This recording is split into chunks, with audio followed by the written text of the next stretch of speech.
بسم اللہ الرحمن الرحیم۔ السلام علیکم، میں ہوں عمران چودھری، اور آج ہم جس ہستی کے بارے میں بات کرنے جا رہے ہیں ان کے لیے میرے پاس کوئی ایسے الفاظ نہیں ہیں۔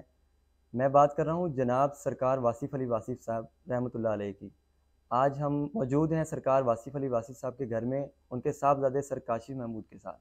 آئیے ہم ان کی طرف جاتے ہیں، ان سے بات کرتے ہیں کہ سرکار واصف علی واصف صاحب کی زندگی کیسی گزری۔ السلام علیکم سر، واصف علی واصف صاحب کی زندگی کے بارے میں بتائیں کہ انہوں نے ابتدائی تعلیم حاصل کی، پھر گریجویشن کیا، پھر ماسٹر کیا، اور پھر یہ کیسے صوفیزم کی طرف آئے۔ جی وعلیکم السلام جناب، بہت شکریہ آپ تشریف لائے۔ سرکار وائس صاحب کا ہمارا جو تعلق ہے وہ خوشاب سے ہے۔ پیدائش آپ کی خوشاب کی ہے۔ خوشاب کے اسکول میں ہی آپ نے تعلیم حاصل کی، پھر آپ کچھ عرصہ جھنگ چلے گئے۔ جھنگ سے پھر آپ نے آگے ایف اے کیا اور پھر گریجویشن کی۔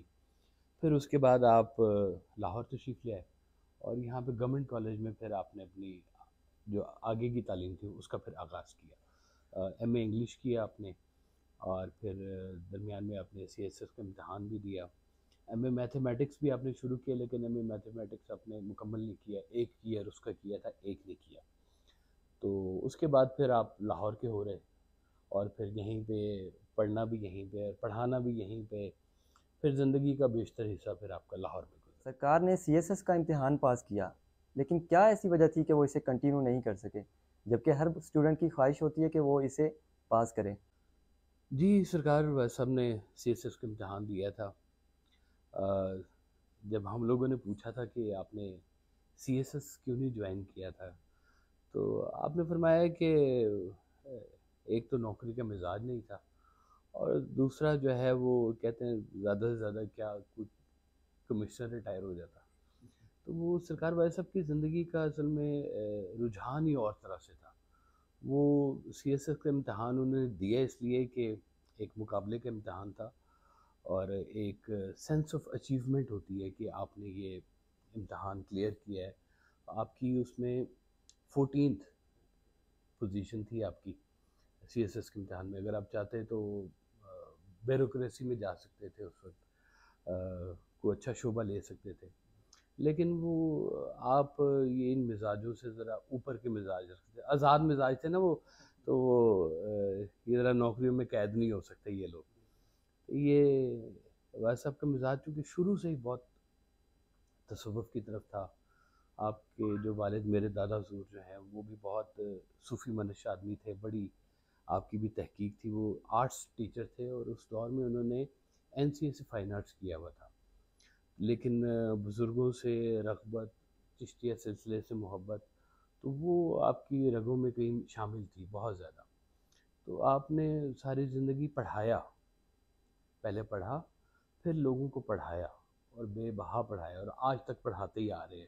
جو میں سمجھتا ہوں کہ آپ کی تعلیم اگر آج بھی چل رہی ہے، ابھی بھی بہت سارا کام ہے جو ان کا ابھی باقی ہے، ہم کر رہے ہیں اس کے اوپر، ابھی سلسلہ چلا رہے ہیں، لیکن وہ نوکریوں والے مزاج میں تھے نہیں، کبھی انہوں نے نوکری ساری زندگی کی ہی نہیں، بس یہ ان کے ساتھ ایک خاصا موجود تھا۔ سرکار کے بھی کوئی روحانی استاد یا بزرگ تھے جہاں سے انہوں نے روحانی تربیت حاصل کی؟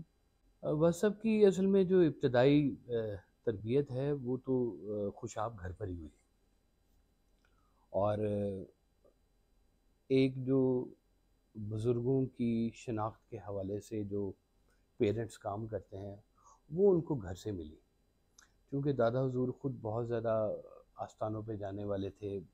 توسہ شریف ہم لوگ بہت، ہمارے بزرگ جایا کرتے تھے، کوٹ میٹھن شریف جایا کرتے تھے جی۔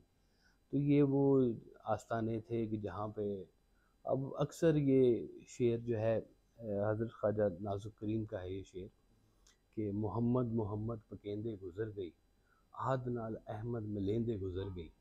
تو یہ شعر بہت بچپن سے میرے کانوں میں دادا حضور سے اور اس گھر میں مطلب بولا جاتا تھا، سما کی محفل ہوتی تھی، تو وہ ایک مزاج گھر کا جو تھا نا وہ تصوف کا چلتا آ رہا تھا۔ جو سرکار کے جو نانا تھے وہ جھنگ میں خطبہ دیا کرتے تھے، اور بڑے ان کے فالوورز تھے وہاں پر، حافظ محمد امین ان کا نام تھا۔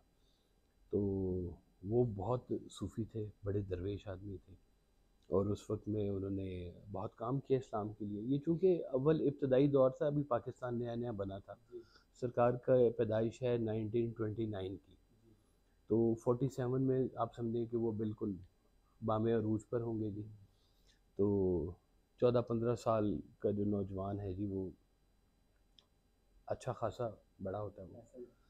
تو وہ پھر پاکستان، قیام پاکستان کے سارے مراحل سے گزرتا ہوا، اس وقت کے جو حالات تھے، پھر صوفیوں کا ایک مزاج، وہ سب چیزیں ملتی ہوئی قدرت نے کچھ ایسا ان کے ساتھ پھر وہ سارے معاملات کیے. قدرت اپنی ایک تربیت کر رہی ہوتی ہے، اور اس تربیت میں پھر آپ اہل وقت میں جو بھی بزرگان تھے، آپ سب کو ملنے کے لیے گئے، اور جو حاضر بزرگ تھے ان سے بھی ملے، اور جو پرانے بزرگ تھے ان سے بھی ملے. سب کے آستانوں پر آپ چکر لگاتے رہے، اور بڑا آپ کا ذوق تھا اس حوالے سے. لیکن جو فائنل سٹیمپ جو ہے نا جی، وہ پھر مولائی ہے آپ کی. وہ مولا علی کی طرف سے خاص ایک آپ کو فیض ملا. اور وہ کچھ لوگ ہوتے ہیں جن کو کسی پروسیس میں ڈالا جاتا ہے، چلے کٹوائے جاتے ہیں، ایک بزرگ سے دوسرے بزرگ کی تربیت کرائی جاتی ہے. لیکن کچھ ایسے لوگ بھی ہوتے ہیں کہ جن کو سیدھا ہی بلا لیا جاتا ہے. ٹھیک ہے، یہ وہ والے لوگ ہیں. اور واحد صاحب نے پھر اس کا اظہار اپنے ایک شعر میں کیا کہ میں خبر کے دام کا دام ہوں، میں خرد کدے کا امام ہوں، میں علی ولی کا غلام ہوں، اسی تاجدار کی بات ہوں. میرا نام واصف باصفا، میرا پیر سید مرتضیٰ، میرا ورد احمد مشتبہ، میں صدا بہار کی بات ہوں. تو وہ جب اپنی فائنل سٹیمپ آپ نے جب بتائی نا کہ میں علی ولی کا غلام ہوں اور میرا پیر سید مرتضیٰ، تو وہ یہ بات پھر یہاں سے بڑی واضح ہوتی ہے کہ جیسے مولانا روم تھے نا جی، وہ حضرت شاہ شمس تبریز کی تلاش میں نکلے جب وہ سارا تالاب والا واقعہ ہوا تھا. تو جب وہ ملے تو اس وقت حضرت شاہ شمس تبریز نے کلام لکھا ہوا تھا دم ہم دم علی علی.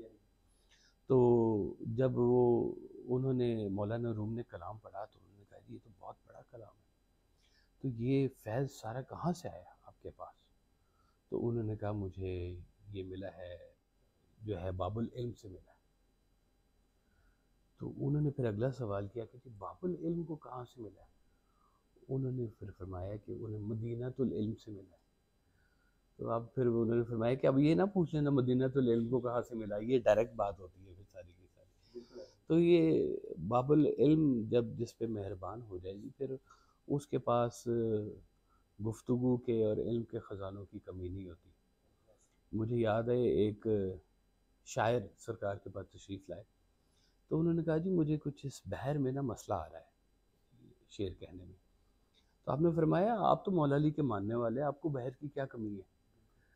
تو جو مولا علی کے ماننے والے ہیں وہ ان کے لیے پھر وہ تربیت بھی ادھر سے بندوبست ہوتا ہے، جن رستوں سے گزارا جاتا ہے، جن رستوں پہ چلایا جاتا ہے، جن بزرگوں کے پاس بھیجا جاتا ہے، وہ سب اس تربیت کا حصہ ہوتا ہے. ایک بھائی صاحب کا شعر ہے، ایک بڑے اچھے بزرگ گزرے گجر خان میں، سائیں محمد حسین قمر ولی سرکار گجر خان میں.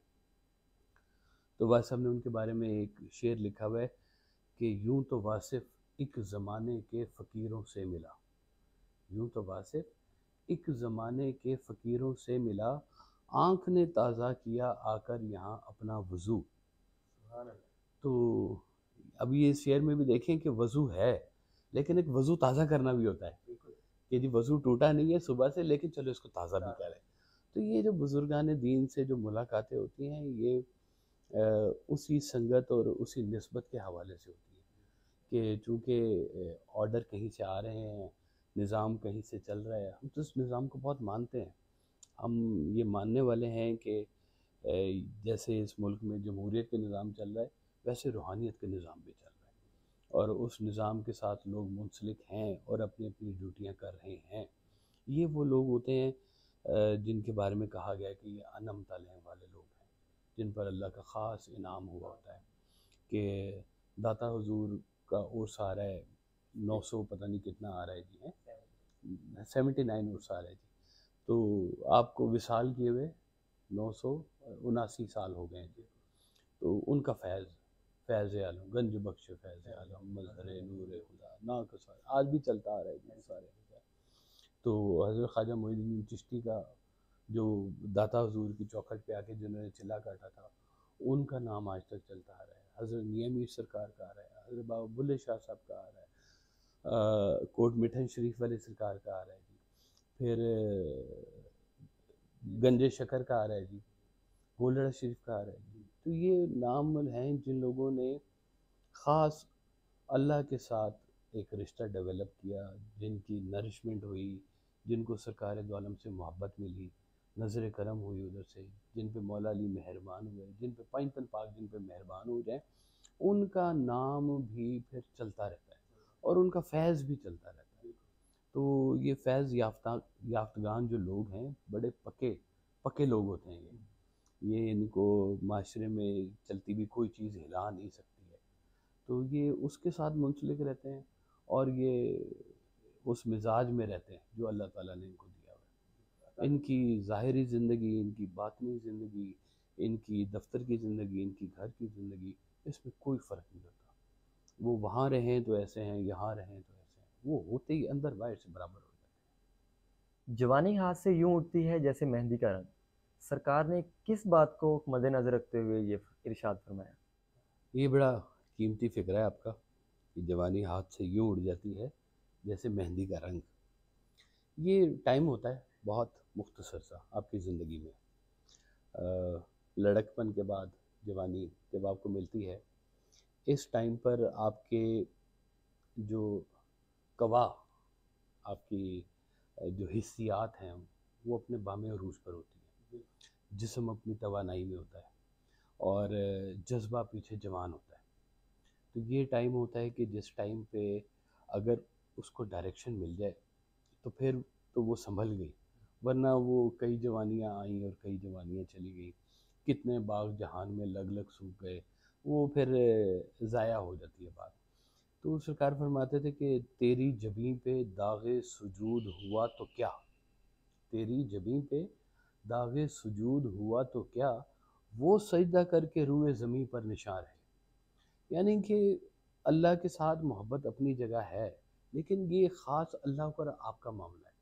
اب جو اگر دنیا میں اللہ نے آپ کو بھیجا ہے، وہ جیسے کہتا ہے کہ لیے کچھ کم نہ تھے کر وہ بیاں، تو اطاعت کرنے والے تو پہلے سے موجود تھے، تو اللہ کو صرف عبادت کی ضرورت نہیں تھی۔ اللہ نے اگر انسانوں کا سرکل بنایا ہے تو اللہ کہتا ہے کہ یہاں پہ کچھ ایسا کام کر جاؤ کہ جو تمہارے جانے کے بعد بھی تمہارے لیے کوئی دیا جلتا رہے۔ تو یہ جو ٹائم ہوتا ہے نا، یہ جو جوانی کا اسپیشلی، اس ٹائم کے اندر آپ کی وہ نرشمنٹ ہونی بڑی ضروری ہوتی ہے۔ سرکار ویسا صاحب جو تھے وہ نوجوانوں کو بڑا اپریشیٹ کرتے تھے، اور ابھی بھی آپ دیکھیں کہ ویسا صاحب کے جو پڑھنے والے لوگ ہیں، بزرگ تو ہیں ہی، نوجوان طبقہ بہت زیادہ لوگ ہیں جو نوجوانی میں اس طرف رجحان جن کا بڑھ رہا ہے۔ یہ اب ہمارے کسی یونیورسٹی میں کام نہیں ہو رہا، یہ ہمارے کسی ایجوکیشن سسٹم میں کام نہیں ہو رہا، یہ روحانیت کے سسٹم میں کام ہو رہا ہے کہ وہ چاہتے ہیں کہ لوگ اب تربیت یافتہ ہونے شروع ہو جائیں، اور یہ ٹائم مختصر ہے کہ جب جوانی کے ٹائم میں آپ نے اپنی زندگی کا ڈیسیژن کرنا ہوتا ہے۔ جیسے آپ ایجوکیشن مکمل کر رہے ہوتے ہیں تو ساتھ ساتھ آپ پلان بنا رہے ہوتے ہیں کہ میں نے ڈاکٹر بننا ہے، میں نے انجینئر بننا ہے، میں نے کچھ بھی بننا ہے، انسان کا بچہ بننا ہے، تو وہ اس ٹائم پہ آپ یہ فیصلہ کر رہے ہوتے ہیں۔ تو اسی ٹائم پہ اگر آپ کے ساتھ میں یہ تربیت ہونی شروع ہو جائے کہ آپ جو بھی بنے، اچھا انسان بیسیکلی ضرور بنے۔ استاد بہت اچھا ہوتا ہے، لیکن اگر استاد تربیت یافتہ نہ ہو تو وہ بہت برا بھی ہوتا ہے۔ ڈاکٹر مسیحا بہت اچھا ہوتا ہے، لیکن ڈاکٹر ڈاکٹری پہ آ جائے تو وہ چھریاں نکال کے بیٹھ جاتا ہے، وہ جیب بھی کاٹتا ہے اور دل بھی کاٹتا ہے آپ کا۔ تو یہ ہر شعبے کے اندر اس کی ایک تربیت کا حوالہ انسان کے لیے، کہ وہ انسان کے ساتھ اپنی اللہ نے جو اس کو صلاحیت دی ہے، جو اس کو تربیت دی ہے، اس نے اس کو کیسے کرنا ہے۔ جیسے جیسے آپ اپنے مستقبل کا سامان بنا رہے ہوتے ہیں نا کہ جی یہ ڈگریاں لے لیں، یہ کر لیں، یہ نوکری مل جائے گی، یہ کر لیں گے، اسی طرح سے یہ وہ ٹائم ہے کہ جس ٹائم کے اوپر آپ نے یہ بھی فیصلہ کرنا ہے کہ میں نے ڈگری تو لے لینی ہے۔ اشفاق صاحب تو اکثر کہا کرتے تھے کہ یہ جو ڈگری ہے نا، یہ رسیدیں ہیں تمہارے جی ماں باپ کی، یہ جو تم نے یونیورسٹی میں دکھانی ہے کہ یہ اتنے پیسے لگیں گے. ٹھیک بات ہے. تو وہ لوگ تھے جو کہتے تھے کہ ڈگریوں کے ساتھ ساتھ انسان کی ذاتی روح کی پرورش ہونی بہت ضروری ہے. یہ ممکن نہیں ہے کہ آپ کی تربیت کے اندر اگر پیسہ چھپا ہوا ہے، آپ کی تربیت کے اندر اگر شہرت کا جنون چھپا ہوا ہے، تو آپ کو صحیح رستہ مل جائے گا.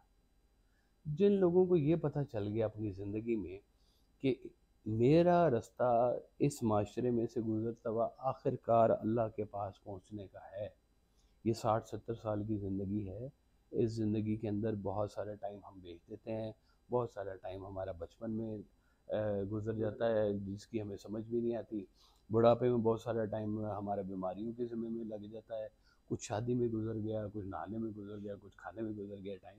تو گزرتے گزرتے پتہ چلتا ہے کہ وہ زندگی کا ٹائم ہے ہی بڑا مختصر. اور اس مختصر سے ٹائم میں بھی اگر آپ نے اللہ اور اللہ کے حوالے سے کچھ نہیں کیا تو کیا جا کے منہ دکھائیں. تو یہ وہ لوگ تھے جنہوں نے کہتے تھے کہ یہ جوانی جو ہے نا یہ گھوڑا ہے. تو جیسے جسم آپ کا ایک اچھا سا گھوڑا ہے اور روح جو ہے وہ اس کا سوار ہے، تو یہ دونوں طاقتور ہونے چاہیے. ایسا نہ ہو کہ جو جوانی کا گھوڑا ہے، یہ جو نفس کا گھوڑا ہے، یہ آپ کی روح کو بھگا کے لے جائے. اور یہی وہ ٹائم ہے کہ جس ٹائم پہ روح آپ کی اتنی طاقتور ہو کہ وہ اپنے گھوڑے کے اوپر، اپنے نفس کے اوپر لگام رکھے اور اس کو قابو میں رکھے. تو دونوں طاقتور ہوں گے تو چلتا جائے گا. اگر آپ کا جسم بیمار ہو جائے تو آپ لاغر ہو جائیں گے، کئی چیزوں کے محتاج ہو جائیں گے. آپ جا نہیں سکتے، 100 قدم نہیں چل سکتے، تھک جائیں گے، سیڑھیاں نہیں چڑھ سکیں گے. تو جوانی تو بھاگتی ہے فٹافٹ، ادھر سے ادھر، ادھر سے ادھر. ٹائم ہے ایسا انرجیٹک ٹائم ہے. تو اس ٹائم پہ ہی تربیت کا جو بڑا تھوڑا سا وقت ہوتا ہے، اور اس ٹائم پہ جو لوگ سمجھ گئے وہ تو ان کے پھر بڑے درجات ہوتے ہیں. جو لوگ جوانی میں ہی اللہ کے راستے کی طرف مائل ہو گئے وہ تو زندگی میں پھر بڑے اللہ کے مقرب لوگ بنتے ہیں. تو وہ سرکار اس کو بڑا قیمتی سمجھتے تھے. اور یہ مہندی کا جو رنگ ہے یہ بھی اس کے پیچھے بڑی داستان ہوتی ہے کہ یہ مہندی کا رنگ ہی کیوں ہوتا ہے. دلہن کے ہاتھ پہ مہندی لگتی ہے، وہ مہندی کا رنگ بھی کچھ نہیں رہتا ہے، کچھ دن کے بعد اتر جاتا ہے. تو وہ جوانی کا ٹائم اور نو بیہتا دلہن کا ٹائم برابر ہی ہوتا ہے. ٹھیک ہے نا، جتنے ناز نخرے اس کو وہ اس دور میں مل رہے ہوتے ہیں نا کہ جس دور میں مہندی لگی ہوئی ہے، تو بعد میں تو پھر روٹین لائف ہو ہی جانی ہے. اس طرح سے جوانی کا ٹائم بھی جو ہے نا اتنا ہی ہے، تھوڑا سا ہی ہے ٹائم. اس ٹائم میں کہتے تھے کہ ہم اس کو اڑنے سے پہلے پہلے کسی رستے پہ لگا دو. لنگر کھلانا سرکار کو بہت سکون دیتا تھا. کیا آپ بھی اپنے مہمانوں کو لنگر کھلاتے ہیں؟ بابلو شاہ صاحب کا ایک شعر ہے، آپ فرماتے تھے کہ ٹکر پکے دکڑ وجے تتا ہوئے چولہا، آن فقیر تے کھا کھا جامن راضی ہوئے بلا. ٹھیک ہے. تو یہ بزرگوں کی بڑی خاص مہربانی ہوتی ہے کہ وہ اپنے آستانوں پر لنگر کا اہتمام ضرور کرتے ہیں. تو اس کے لیے کوئی پیسے نہیں چاہیے ہوتے، لنگر کے لیے دل چاہیے ہوتا ہے. جس کا دل ہے نا، تو مجھے یاد ہے ہمارے گھر میں دیگیں نہیں پکتی تھی، اس طرح سے بڑے تمام لنگروں کے نہیں ہوتے تھے. لیکن جو آیا ہے اس کو پہلے چائے پلائی ہے، کھانے کا ٹائم ہے تو گھر کیا پکا ہوا ہے، جو پکا ہوا ہے 2 کھانے بھیج دو، 3 کھانے بھیج دو. کھانا ختم ہو گیا، اماں جی ڈیوٹی کرتی تھی ہماری، وہ دور سادہ دور تھے، بہت زیادہ ملازم نہیں ہوتے تھے. تو سرکار کی جتنی بھی یہ مہمان نوازی کا پیچھے جو کچن ہوتا تھا وہ اماں جی سنبھالتی تھی. تو اب میں گیا ہوں تو مجھے پتہ چلا کہ جی رات کا ٹائم ہو گیا ہے تو کھانا ختم ہو گیا. تو اماں جی نے یہ نہیں کرنا کہ جی کھانا ختم ہو گیا میں کیا دوں. اماں جی نے فٹافٹ وہ آلو انڈے بنا لینے، آملیٹ بنا لینا، کچھ بھی، اور وہ لا کے آگے پیش کر دینا. رات کو 2-2:30 بجے بھی میں سرونگ کرتا رہا ہوں مہمانوں کی، انڈے پراٹھے چلتے رہے. تو یہ اس چیز سے ماورا ہونا چاہیے کہ آپ کی استطاعت کیا ہے، آپ نے مٹن کیوں نہیں کھلایا ہے، آپ نے چکن کیوں نہیں کھلایا، آپ کی ذمہ دال آ رہی ہے اب دال کھلا رہے ہیں. یہ کھلانے والا ایک مزاج ہوتا ہے، دینے والا ایک مزاج ہوتا ہے، لینے والا ایک مزاج ہوتا ہے. یہ جو دینے والے لوگ ہیں جنہوں نے ساری زندگی دیا، اپنی حیات کے بعد بھی آج تک دیتے جا رہے ہیں، اب تو بڑے سیٹ اپ بن گئے ہیں، اب تو دربار شریف پہ دیگیں پکتی ہیں، اب تو وہاں پہ کھانے پکتے ہیں، لوگوں کو کھلایا جاتا ہے، اسپیشل انتظام کیا جاتا ہے۔ اب تو ہم جمعرات پہ سرکار کی محفل کرتے ہیں، ہر جمعرات آستانہ شریف پہ محفل ہوتی ہے، وہاں پہ آپ کا مضمون پڑھا جاتا ہے کوئی نہ کوئی کتاب سے، کہ جو آپ کا تھاٹ تھا وہ تھا کیا، وہ تھاٹ لوگوں تک پہنچایا جاتا ہے، گفتگو کی جاتی ہے، اس کے بعد وہ کھانا کھلایا جاتا ہے، بٹھا کے بڑی تمیز سے کھانا کھلایا جاتا ہے، جتنے بھی ہوں 200 300 400 لوگ ہوں، سب کے لیے۔ ہمیں پتہ ہے کہ یہ بزرگوں کا لنگر ہے، یہ کبھی ختم نہیں ہوتا، یہ چلتا ہی رہتا ہے جی، تو وہ چلتا ہی رہتا ہے، اور ہم لوگ چلے بھی جائیں گے تو آستانوں پہ لنگر چلتے ہی رہیں گے۔ حضرت خواجہ معین الدین چشتی ادھر جا کے دیکھیں، دیگ 100 من کی دیگ ہے جی، 100 من اس میں کھانا پکتا ہے، سب کچھ ڈالتے ہیں، وہ سیڑھی سے اندر گھس کے تو بالٹی سے نکالنا پڑتا ہے جی، جو پکا ہوا ہے وہاں پہ لاکھوں لوگ کھاتے ہوں گے جی، چلو کھاتے رہے، اور وہ پکتی جا رہی ہے، بند نہیں ہو رہی، وہ مطلب چل رہی ہے، روز پکتی ہے وہ، تو لوگ روز اپنا کھانا وہاں سے جا کے کھاتے ہیں، ادھر کوئی قید نہیں ہوتی۔ یہ سرکار کی نا بڑی ایک سرکار دو عالم صلی اللہ علیہ وسلم کی نا نسبت سے یہ سارا کام ہوتا ہے۔ آپ نے حکم فرمایا بھوکوں کو کھانا کھلاؤ، تو صحابہ کرام میں سے کسی نے پوچھا کہ حضور وہ جو نان بلیور ہے، جو نہیں مانتا ہمارے اس چیز کو، اسلام کو نہیں مانتا، اس کو بھی کھانا کھلائیں؟ تو آپ نے کہا کہ میں نے کہا بھوکوں کو کھانا کھلاؤ، ریگارڈلیس کہ وہ شیعہ ہے، سنی ہے، مسلمان بھی ہے کہ نہیں ہے، کوئی بھی ہے، تو وہ اس کو، یہ اب اس نسبت سے، جو اس سرکار دو عالم کی نسبت سے جو لوگ جڑ جاتے ہیں، وہ ان کے لیے سرکار دو عالم کی کہیں بھی ہر بات حرف آخر ہوتی ہے، وہ زندگی میں پھر اس قید سے آزاد ہو جاتے ہیں۔ اب جو مہمان نوازی والے جو لوگ ہیں نا، وہ بجٹ سے آزاد ہوتے ہیں، ان کو بجٹ کی پرواہ نہیں ہوتی کہ کتنے پیسے بچ گئے، کتنے ہم نے کھلانے ہیں، وہ کہتے ہیں یہ مالک کا کام ہے، ادھر سے آ رہا ہے، ہم کیا لے کے آئے ہیں، کیا لے کے جانا ہے، ادھر کا ہی کھیل ہے، بس ادھر آ رہا ہے، ادھر دے ہی جاؤ گا، وہ ہے ہی کس کا؟ وہ تو کہتے ہیں کہ جی اگر زکوٰۃ کہتی ہے کہ 2% نکالیں، 4% نکالیں، 10% نکالیں، تو وہ نکالنے کا جو طریقہ بزرگوں نے سوچا ہے، انہوں نے کہا جی ہمارا ہے کیا، ہم اس کے ہیں، ہمارا پوچھنا کیا؟ تو وہ کہتے ہیں کہ یہ 2% کیوں، باقی کس کا ہے؟ ادھر سے آیا ہوا سارا، تو وہ اللہ کی راہ میں سب کچھ چلاتے جاتے ہیں، اور ان کی اولادیں بھی اللہ کی راہ میں پلتی ہیں، وہ یہ فیصلہ ہوتا ہے ان کا کہ اولاد کس نے دی ہے، اللہ نے، حفاظت کس سے کرنی ہے، اللہ نے، رزق کی کس نے کیا ہوا ہے، اللہ نے کہا، آپ کا رزق آپ کا اپنا نہیں ہے، آپ کی شہرت اپنی نہیں ہے، آپ کی ذلت اپنی نہیں ہے، قد سے اپنے آپ باہر نہیں نکل سکتے، حد سے اپنی آپ باہر نہیں نکل سکتے ہیں، تو آپ مجبور ہیں، بالکل جڑے ہوئے ہیں ہر چیز کے ساتھ، سوائے اس کے کہ ہم تسلیم کریں کہ ہمارا رازق مالک اللہ ہے، اس کو کھلانے والا بھی وہی ہے۔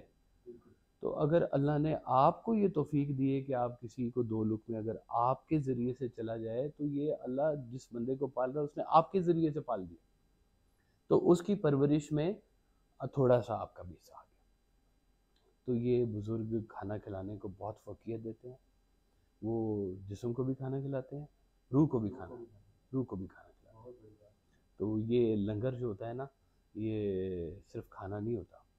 مجھے یاد ہے صاحب اپنے نا آفس میں بڑا اچھا ایک کام کرتے تھے، دوپہر کو ان کے آفس کے پیچھے کھلی جگہ تھی، وہاں پہ بڑی ٹیبل ایک لگ جاتی تھی، اور وہیں پہ کھانا سارا آ جاتا تھا، تو افسر ماتحت سارے وہاں پہ اکٹھے ہو کے اشفاق صاحب سمیت دوپہر کو کھانا وہاں پہ اکٹھا کھاتے تھے۔ تو ایک دن ہم گئے ہوئے تھے وہاں پہ، تو اشفاق صاحب نے کہا کہ بھائی صاحب آئیں لنگر کر لیں، تو آپ نے فرمایا کہ اشفاق صاحب اس کو نا لنگر نہ کہا کریں، اس کو کھانا کہا کریں، کیونکہ لنگر جو ہے وہ کسی فقیر کی تمام عمر کی ریاضت کا انعام ہوتی ہے، کسی فقیر کی تمام عمر کی ریاضت کا انعام ہوتی ہے، وہ چلے بھی جاتے ہیں دنیا سے، ان کا لنگر چلتا رہتا ہے، کوئی بھوکا ہو داتا صاحب چلا جائے گا، کھانا مل جائے گا اس کو، کہیں نہ کہیں سے مل جائے گا۔ تو یہ داتا صاحب کے لنگر کو پھر اللہ تعالیٰ نے چلا دیا۔ حضرت خواجہ معین الدین چشتی کو چلا دیا، حضرت نظام الدین اولیا کو چلا دیا، پاک پتن شریف گنج شکر کو چلا دیا، یہ ان کے لنگر پھر اللہ چلاتا ہے۔ تو جن کا اٹھنا بیٹھنا سونا جاگنا حوالہ اللہ کا ہو، وہ پھر اللہ اس کے ساتھ مہربانی یہ کرتا ہے کہ اس کو لنگر بھی ایک ساتھ دے دیتا ہے کہ کھانا کھلاؤ آپ کو۔ تو یہ بڑی عظیم چیز ہے، اور اس کے ساتھ جو جڑ گیا میں سمجھتا ہوں وہ کسی فضل کا حصہ بن گیا۔ منفی سوچ جو کہ ہر ایک انسان کے اندر ہے، جو موجودہ دور چل رہا ہے، اس میں ہر ینگ جنریشن میں خاص طور پہ اور ہر گھروں میں منفی سوچ بہت کردار ادا کر رہی ہے۔ کیسے اس سے چھٹکارا حاصل کیا جائے؟ دیکھیں، سوچ انسان پرسیو کرتا ہے، حاصل کرتا ہے۔ کبھی کبھی یہ سوچ تو زمین سے بھی باہر نکل جاتی ہے، آسمانوں میں سفر کرتی ہے، کبھی سمندروں میں سفر کرتی ہے۔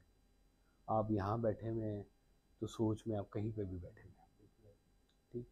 تو سوچ کا دائرہ، اس کی وسعت بہت گہری باتیں ہیں، اور جتنے بھی اولیاء اللہ ہیں وہ سب سے پہلے خیال کو فوکس کرتے ہیں، سوچ کو فوکس کرتے ہیں، کیونکہ زندگی میں کوئی بھی عمل سوچ کے پروسیس سے گزرے بغیر مارز وجود میں نہیں آتا، ٹھیک؟ آپ نے قدم بھی اٹھانا ہے تو آپ کا برین کہیں سے اس کو آرڈر دے گا قدم کو، تو وہ قدم آگے چلے گا۔ تو مطلب آپ نے سوچا ہوئے کہ میں نے یہاں سے وہاں تک جانا، تو اب اس کے لیے آپ پورا ایک عمل چاہیے کہ وہ عمل سے چلنا ہے، آپ نے گاڑی پہ جانا ہے، جہاز پہ جانا ہے، پیدل جانا ہے، کیسے جانا ہے، وہ سارا ایک پروسیس آپ بناتے ہیں اور اس کو عمل میں لے کے آتے ہیں۔ اچھا، اب یہ جو کچھ انسان سوچ رہا ہوتا ہے اس میں نیگیٹیوٹی اور پازیٹیوٹی دونوں ہوتی ہے، یعنی کہ یوں سمجھ لیں کہ ہر ایک کے ساتھ شر جڑا ہوا ہے، یہ اس کی سرشت میں شامل ہے شاید، کہ نیکی بھی اس کے اندر موجود ہے، شر بھی اس کے اندر موجود ہے۔ اب آپ کے اندر یہ ایک جنگ مسلسل چل رہی ہے، نیکی کی اور بدی کی مسلسل چل رہی ہے۔ اب جن لوگوں پہ بدی غالب آ جاتی ہے وہ ادھر نکل جاتے ہیں، جن لوگوں پہ نیکی حاوی آ جاتی ہے وہ ادھر نکل جاتے ہیں۔ اسی شہر میں رہتے ہوئے آپ نیک جگہوں پہ چلے جائیں تو رش لگا ہوگا، ڈھیر دنیا ہی ہوگی، مزارات بھرے ہوئے ہوں گے، مساجد ہوں گی، ہمارے شہر میں کتنے حافظ قرآن ہیں، ڈھیر لگا ہوا ہوگا، تو سبحان اللہ، یہ بھی بڑی اچھی بات ہوتی ہے۔ دوسری طرف چلے جائیں تو شاید نائٹ کلبز اور فلانی چیزیں سب کچھ کھلا چل رہا ہے۔ معاشرے کی برائیاں مجھے بتانے کی ضرورت نہیں، سب آپ کو پتہ ہی ہے کہ کیا کیا نوجوانوں میں چل رہا ہے، کیسے کیسے چل رہا ہے، تو وہ بھی لوگ موجود ہیں۔ تو اب وہ ایک خیال انہیں ادھر لے گیا، ایک خیال انہیں ادھر لے گیا۔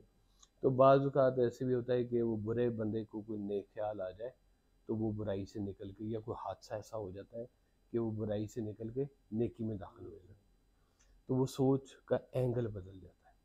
تو سوچ کی پرورش ہونی بڑی ضروری ہوتی ہے۔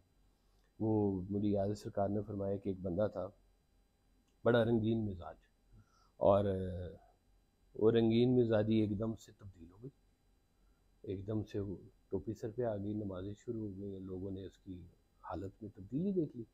لوگوں نے کہا کہ ایسا کیا ہو گیا بھائی تجھے کہ تو ایک دم سے جو ہے وہ چینج ہو گیا بالکل ہی، تو بڑا رنگین آدمی ہوتا تھا۔ تو اس نے کہا جی میرا گرو مجھے مل گیا۔ اس نے کہا جی بہت اچھی بات ہے، ہمیں ملا، کون ہے تمہارا گرو؟ اس نے کہا جی میرے گھر میں بیٹی آ گئی۔ اب وہ ایک بیٹی کے آنے سے اس کی زندگی کا اینگل چینج ہو گیا۔ اس طرح سے سچی مچی کا گرو بھی آ جاتا ہے تو وہ بھی آ کے آپ کی اینگل کو چینج کر دیتا ہے۔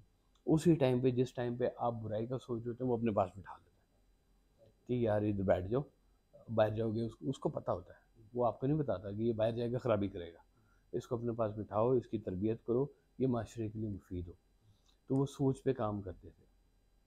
وہ کہانی مجھے یاد آ گئی، صاحب نے سنائی تھی کہ ایک بادشاہ تھا، اس نے بازار میں جا رہا تھا، اس نے ایک حسین عورت کو دیکھا اور دل میں خیال آیا کہ اس کو تو مہارانی ہونا چاہیے، اور دوسرے لمحے پھر خیال آیا کہ میرے جو گرو ہیں، میرے بزرگ ہیں، انہوں نے کہا ہوا ہے کہ یہ جو عورتیں ہوتی ہیں یہ مائیں ہوتی ہیں، بہنیں ہوتی ہیں، بیٹیاں ہوتی ہیں، ان کے اوپر دوسری نگاہ نہیں ڈالنی چاہیے۔